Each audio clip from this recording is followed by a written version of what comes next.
بسم اللہ الرحمن الرحیم رب اشرح لی صدری ویسر لی امری واحلل عقدۃ من لسانی یفقہوا قولی۔ محترم سامعین، ناظرین و ویورز، السلام علیکم ورحمۃ اللہ وبرکاتہ۔ اللہ تعالیٰ آپ کو، آپ کے اہل خانہ کو ہمیشہ اپنی حفظ و امان میں رکھے، آمین۔ راہ ہدایت و نجات کے سلسلے کا بلاغ درس قرآن کا آغاز کرتے ہیں۔ مدرس ہیں جناب قاری حافظ مولانا محمد اقبال صاحب، خطیب جامعہ مسجد نگینہ انصاریہ محلہ انصاریہ شیخوپورہ۔ یہ روحانی اور قرآنی سلسلے کا بلاغ جو سراسر باعث خیر، باعث برکت اور باعث ثواب نور ہدایت بھی ہے، یہ روزانہ کی بنیاد پر میں اپنے یوٹیوب چینل بشیر رشیدی پر اپلوڈ کرتا ہوں۔ اللہ تعالیٰ کی رضا کے لیے اللہ تعالیٰ میری یہ کاوش قبول فرمائے۔ شروع کرتے ہیں درس قرآن۔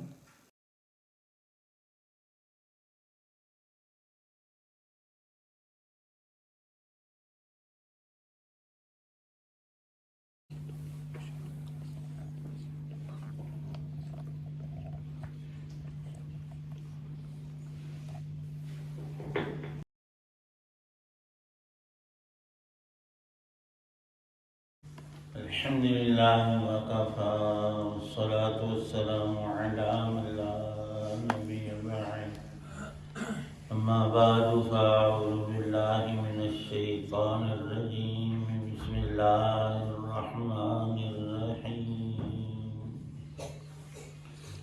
أولئك على هدى من ربهم وأولئك هم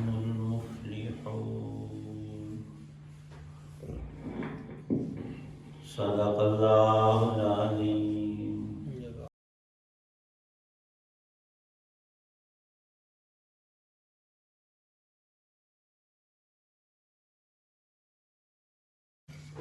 یہ وہ لوگ ہیں جو اپنے رب کی طرف سے صحیح راستے پر ہیں، اور یہی وہ لوگ ہیں جو فلاح پانے والے ہیں۔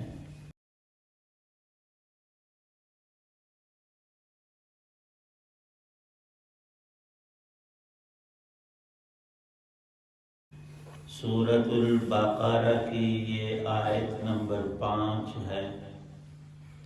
4 آیتوں میں اللہ تعالی شانہ نے پہلی ایت مبارکہ تو مقطعات کی، اس کا علم صرف اللہ پاک کو ہے۔ رسول پاک صلی اللہ علیہ وسلم نے اس کی کوئی مراد ارشاد نہیں فرمائی۔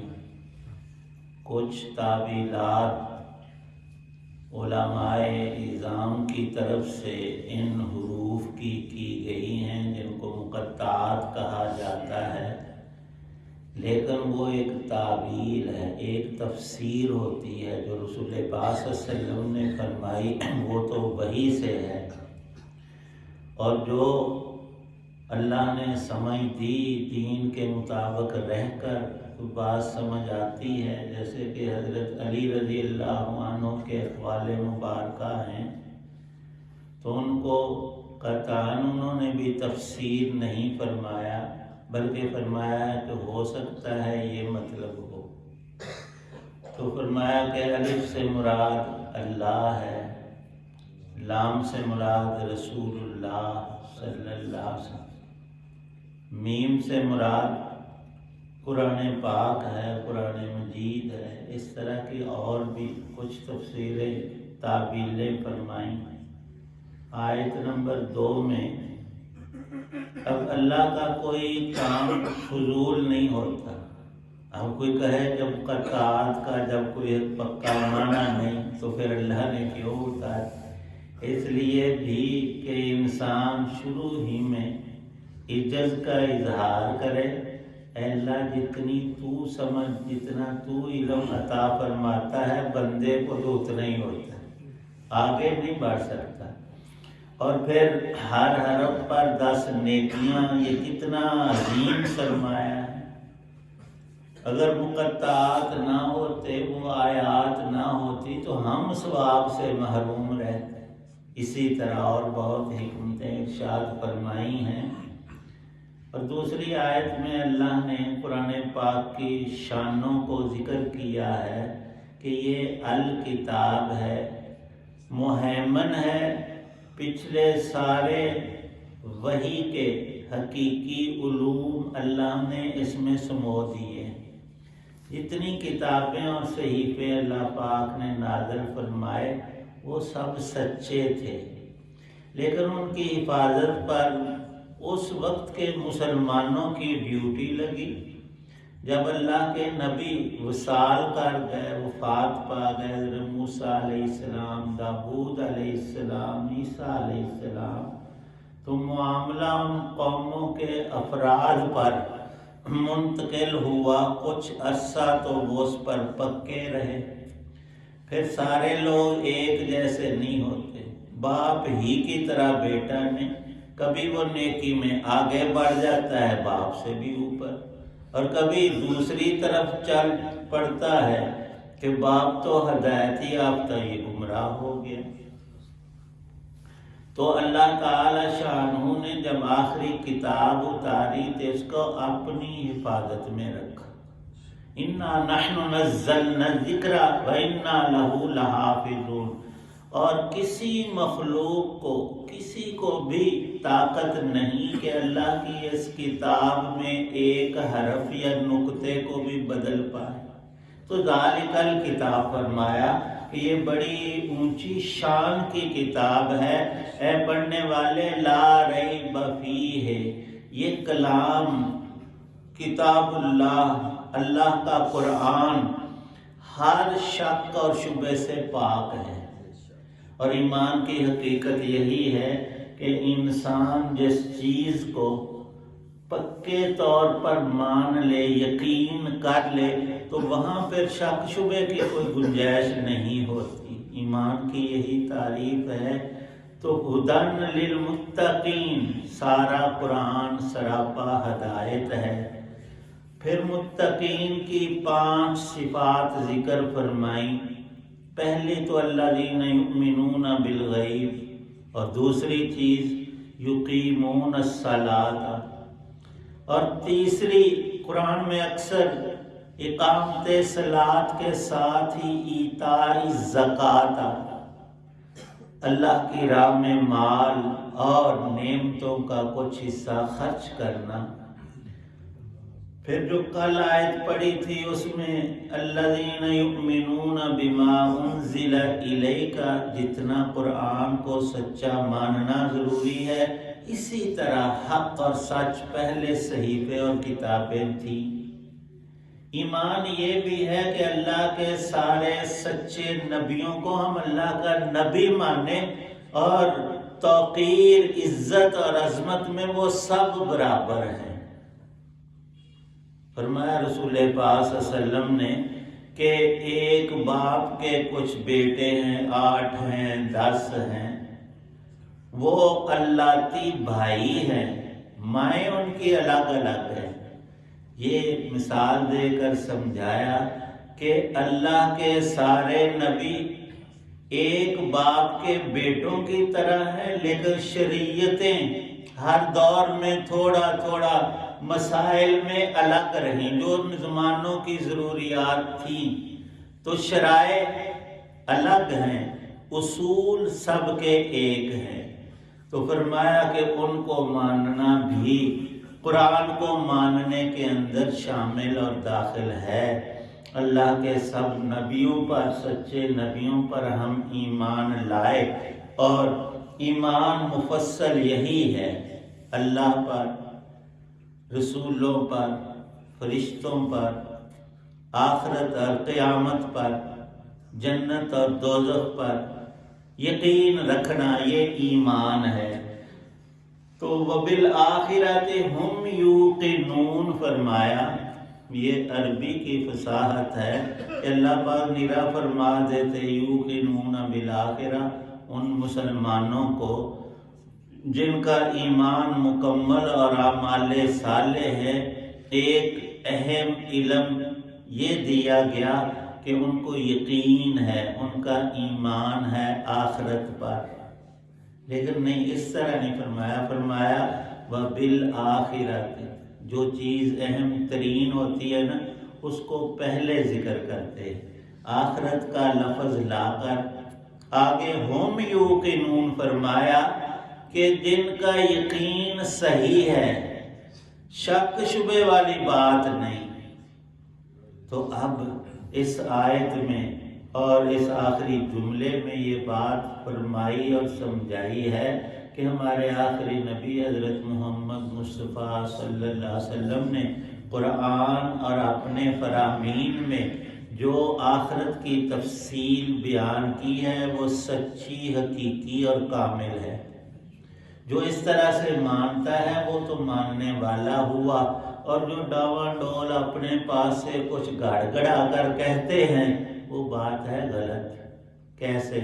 یہودی کہتے ہیں کہ ہم نبیوں کی اولاد ہیں، بنی اسرائیل اولاد یعقوب ہیں، اور یعقوب کے باپ بھی پیغمبر اسحاق علیہ السلام، دادا بھی پیغمبر ابراہیم علیہ السلام، اور ہماری نسل میں بہت نبی آئے، ہم حقیقی ابراہیمی ہیں۔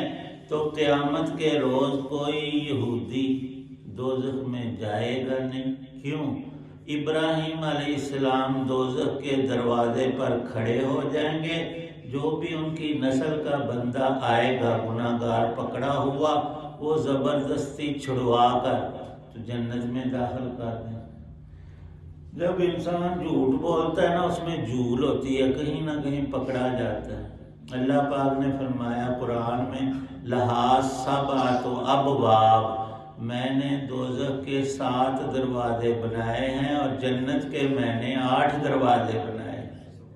ایک تے حضرت ابراہیم علیہ السلام کھلار لیندے نے اپنے ذہنی طور، 6 تے ویلے پے ادھروں جی تمہیں 60 لے کسیٹ کے۔ یہ بات نہیں ہے، نہ ابراہیم علیہ السلام نے فرمائی نہ کسی نبی نے کہ جو میری اولاد، یوں تو ہم سارے ہی نبی کی اولاد ہیں۔ اللہ کے نبی تھے آدم علیہ السلام، ہم سب اولاد آدم۔ ایک لطیفہ لکھا ہے، ہارون رشید کے پاس ایک مانگنے والا آیا اور کسی طرح اس کے پاس پہنچ گیا کہ میری کچھ مالی مدد کرے۔ اس نے کو 10-20 ہزار روپیہ دیا، چلو 1-2 مہینے اس کے آسانی سے گزرے۔ وہ کہنے لگا نہیں، مجھے زیادہ دیں کہ میں آپ کا بھائی ہوں۔ انہیں آ کے ساری عمر اس پران ہوئے کیا نہیں، یہ کتوں نازل ہو گئے۔ پوچھا کہ کیسے تم بھائی؟ کہتا ہے تو بھی آدمی میں بھی آدمی، تو بھی آدم کا بیٹا میں بھی آدم کا بیٹا۔ اور انہوں نے کہا کہ اس سے سارے پیسے واپس لے لو، 1 روپیہ اس کو دو۔ انہیں آخر ایک ہی گل، انہیں کہا پھر ساری دنیا دے جننے بندے نے سارے میرے بھرا نے، تو انہوں نے دیکھ کے کوئی نہیں ہونا، تیرا حصہ انہیں نہ کوئی باندا ہے۔ تو قرآن پاک میں ہے کہ یہ ان کی امانی اپنے خیالات ہیں یہودیوں کے۔ عیسائیوں نے بھی ایک طریقہ گھڑا ہوا ہے اور اس پہ ہی ان کا سارا آسرا ہے۔ وہ کہتے ہیں کہ یہودیوں نے سیدنا عیسیٰ علیہ السلام کو صلیب پر لٹکا کر مار دیا، نعوذ باللہ شہید کر دیا۔ تو ان کی شہادت، وہ تکلیف جو انہوں نے اٹھائی نا، ان کا تو کوئی گناہ تھا ہی نہیں۔ سارے سائیاں دے اگلے پچھلے سارے گناہ تول گئے۔ لو کرے کوئی بھرے کوئی، گناہ کرو تم اور صلیب پر اللہ کے نبی کو فرضی طور پر چڑھ۔ اللہ پاک فرماتے ہیں وما قتلوہ وما صلبوہ، نہ عیسیٰ کو کوئی قتل کر سکا اور نہ ان کو صلیب پر لٹکایا گیا، وہ اللہ کے پاس دوسرے آسمان پر زندہ موجود ہیں۔ جب تمہاری ساری بات ہی غلط ہے تو بخشش کا کیا سوال؟ اور پھر آخرت کے بارے میں ایسی باتیں کہنا جو اللہ نے فرمائی ہی نہیں۔ اللہ کے اب کئی مسلمان بھی لو جی ساڑی دے سفارش حضرت علی میں فرما دے، حضرت علی دے ملانگا سانو کو لے جا سکتا ہے دوست۔ دوسرے بھی کہتے ہیں کہ ہماری شفاعت، ہم تو بہت درود شریف پڑھتے، نماز پڑھیے نہ پڑھے، روزہ رکھیے نہ، فرائض کی پابند، میں تو روز دا 500 باری درود شریف پڑھنا، میں نے تو دوزخ دی اگ لگنی ہی نہیں۔ پھر کچھ عرصہ کے لیے لگے گی. خود قرآن میں بھی ہے، نبی پاک نے فرمایا کہ کچھ گناہگار ایسے ہوں گے کہ وہ نیک کام تھوڑے، گناہ بہت زیادہ، اور توبہ کی نہیں، وہاں سفارش بھی اس کی کہیں سے آئی نہیں، وہ ڈالا جائے گا. بہت لوگ جائیں گے، ہم میں سے بھی. اور وہ اتنی بات ضرور ہے کہ ایمان کی برکت سے کسی نہ کسی وقت نکالے جائیں گے، اور جو کفر کی حالت میں گیا وہ ہمیشہ دوزخ میں رہے گا. یہ قطعیات میں سے ہے. ابھی جو آیت پڑھی اللہ پاک فرماتے ہیں شفقت اور رحمت سے یہ قرآن تمہیں دیا ہے، اس کو پڑھو اور سمجھو اور عمل کرو. اگر تمہارے اندر یہ وصف پیدا ہوا پھر تم نے ساری ہدایت کو لے لیا. اور اللہ کا لفظ ارشاد فرمایا اولئک علی ھدی من ربہم. جیسے ہم اپنی گاڑی میں بیٹھتے ہیں، ہوائی جہاز میں ٹکٹ لے کر سوار ہوتے ہیں، آسانی سے منزل طے ہو جاتی ہے. جو دنیا میں ہدایت پر سوار ہوا، یعنی اس نے اللہ کی دی ہوئی ہدایت کو قبول کیا عملاً اور علماً، تو اس کے لیے پکی بات ہے وَأُولَئِكَ هُمُ الْمُفْلِحُونَ. ایسے لوگ دنیا اور آخرت میں کامیاب ہیں. دنیا کی کامیابی یہ ہے کہ اللہ کے احکام اور رسول پاک صلی اللہ علیہ وسلم کی ان کو سنت کی پابندی نصیب ہوئی. ڈائریکٹ کوئی بات نہیں، کچھ کریں گے تو کچھ لیں گے. اور پھر فرمایا کہ ان کو میں ہمیشہ کی کامیابی دے دوں گا. ان 5 آیات کا ایک مختصر مضمون یہ تھا. اللہ پاک ہمیں بھی کامل ہدایت اور کامل آخرت کی فلاح اور کامیابی نصیب فرمائے.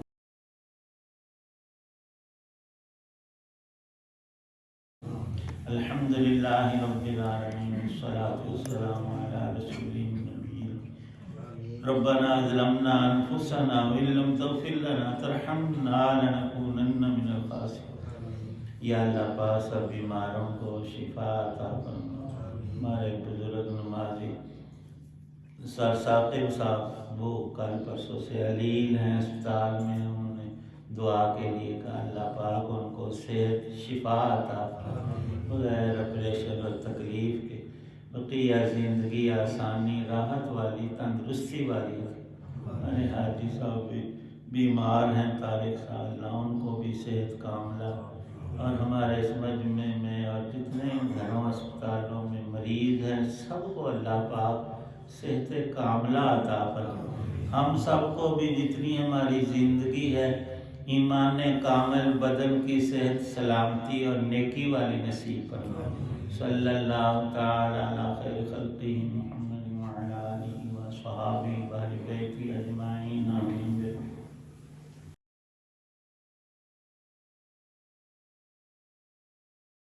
راہ ہدایت و نجات کے سلسلے کا ولاگ درس قرآن اپنے یوٹیوب چینل بشیر رشیدی سے آپ کی خدمت میں پیش کیا.